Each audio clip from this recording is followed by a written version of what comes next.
Hello everyone, today video is going to be very interesting. One of the real incident हम यहाँ पे share करेंगे और one of my colleague जिसे बहुत ज़्यादा सफ़र करना पड़ा, बहुत ज़्यादा डिसअपॉइंटमेंट हुई जब उसके मैनेजर ने उसको सपोर्ट नहीं किया when he actually needed his support. So this incident is of tester जिसको 4 इयर्स हो गए थे इस लाइन में। ये इसकी फर्स्ट कंपनी थी। टीएल अपने मैनेजर से बहुत सही बनती थी, कोई ऐसा प्रॉब्लम नहीं थी अपने पूरे इस टेन्योर में।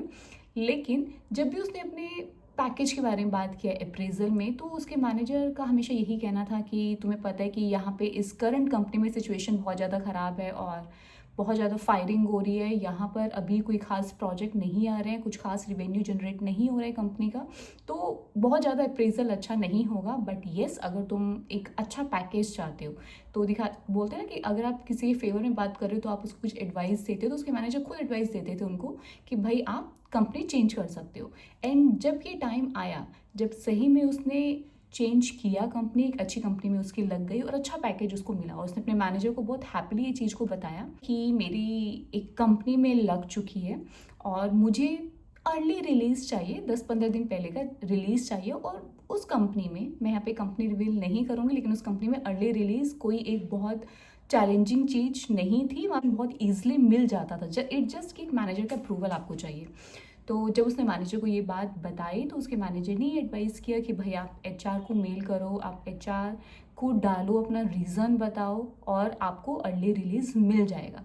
बट इन एक्चुअली जब एचआर को मेल जाती है, जब उसके मैनेजर को मेल जाती है, तो वहाँ से एचआर का रिस्पॉन्ड आता है कि हमें यहाँ पे मैनेजर का अप्रूवल चाहिए और मैनेजर अप्रूव करने के लिए मना कर देता है with a lot of excuses कि मुझे अपर मैनेजर से अपने अप्रूवल चाहिए होगा और ये सब, ट्राई टू अंडरस्टैंड, ये सब मेरे हाथ में नहीं है, बहुत सारी चीज़ें होती है, आई हैव टू थिंक, मुझे बहुत सारी चीज़ें मैनेज करनी पड़ती है, बहुत सारी चीज़ों का आंसर देना होता है और मैं ये अप्रूवल नहीं दे सकता हूँ। But yes, what you can do कि तुम जो मेरे ऊपर वाले मैनेजर है उनको मेल कर दो, एचआर को फिर से वापस से एक बार रिक्वेस्ट करके देखो। बट इन शॉर्ट, जो चीज़ बहुत ईजिली हो सकती थी विद जस्ट वन अप्रूवल, वो चीज़ नहीं हुई और उन्होंने बहुत सारे एक्सक्यूजेज अपने बताकर, एक कहते हैं ना अपना पल्ला झाड़ देना, पल्ला झाड़ लिया। तो एट दी एंड फिर होता वही है कि जब भी आपको अर्ली रिलीज चाहिए तो ऐसे सिचुएशंस में ना सिर्फ एक मैनेजर का अप्रूवल चाहिए होता है कि अगर आपका मैनेजर ओके है आपके अर्ली रिलीज से, उसको कोई प्रॉब्लम नहीं है, आपने अपना जो काम था, जो भी आपका पेंडिंग वर्क था वो आपने कर लिया है, आप अपना केटी नॉलेज ट्रांसफ़र भी आपने अपना पूरा शेड्यूल कर लिया, सब कुछ ईजिली हो रहा है, तो स्मूथ ट्रांजिशन है, तो ये सब चीज़ें बहुत ईजिली हो जाती हैं। और स्पेशली अगर आपके पास अर्न लीव्स हैं। लेकिन यहाँ पर क्योंकि वो अप्रूवल नहीं हुआ तो अर्ली रिलीज़ नहीं मिला। वो जो 10-15 डेज़ वो पहले अर्ली रिलीज़ चाहते थे क्योंकि दूसरी कंपनी में उस अकॉर्डिंग बात हो रखी थी, वो नहीं मिल पाया। बट लकीली उसने फिर अपनी दूसरी कंपनी में बात की, वहाँ से थोड़ा मेल वेल किया, वहाँ के मैनेजर से कांटेक्ट किया, उनको अपनी सिचुएशन बताई और बहुत सारे मेल फॉलो अप लेने के बाद, बहुत सारा कॉल कर लेने के बाद एट द एंड उन्होंने थोड़ा सा शिफ्ट कर दिया। लेकिन यहाँ पर जो बात मेन समझने वाली है वो ये कि आप कभी भी अपने मैनेजर पे डिपेंड होकर नहीं चल सकते। आप कभी इस चीज़ के ऊपर ब्लाइंडली ट्रस्ट लेके मत चलना कि भाई कल को कुछ भी मुझे ज़रूरत हुई तो ये तो बंदा मेरे साथ है, ये मुझे हमेशा बचा लेगा या ये मुझे एक सेफ प्लेस में रखेगा। ऐसा नहीं है। जब तक आप यस सर कर रहे हो, जब तक चीज़ें सब सही चल रही हैं, जब तक आप एंटरटेन कर रहे हो, जब तक आप उनके अकॉर्डिंग वर्क कर रहे हो, जब तक उनका आपसे मतलब है, तब तक चीज़ें एवरीथिंग इज़ फाइन। लेकिन जब भी चीज़ें नहीं होंगी, जब उनको आपसे मतलब नहीं है, डजेंट मैटर कि आप कितने ज़्यादा वैल्यूएबल थे, डजेंट मैटर आपने रातों रात बैठ के या कितना वीकेंड्स में बैठ के काम किया या कितना उनके लिए फेवर किया, आपको एक सेकंड में आपकी वैल्यू दिखा दी जाती है।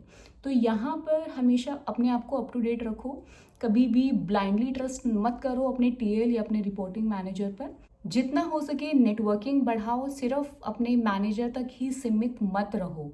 अलग अलग टेक स्टैक में काम करो, अलग अलग डोमेन में काम करो, अलग अलग मैनेजर के साथ बातें करो, कम्युनिकेशन रखो, ताकि यू नेवर नो कि कब ऐसी सिचुएशन आए कि आपको उनकी हेल्प की ज़रूरत पड़ सके, उनकी एडवाइस की ज़रूरत पड़ सके और कभी भी कोई भी बंदा आपके काम आ सकता है। बट येस, आप कभी भी किसी के ऊपर डिपेंड होकर बिल्कुल मत चलना। आपके साथ क्या चल रहा है, आप रिज़ाइन कर रहे हो या आप प्रिपरेशन कर रहे हो इंटरव्यूज़ की, कभी भी ये सारी चीज़ें आपको बताने की, रिवील करने की नीड नहीं है। Because at the end believe it, no one is going to be happy for you, right.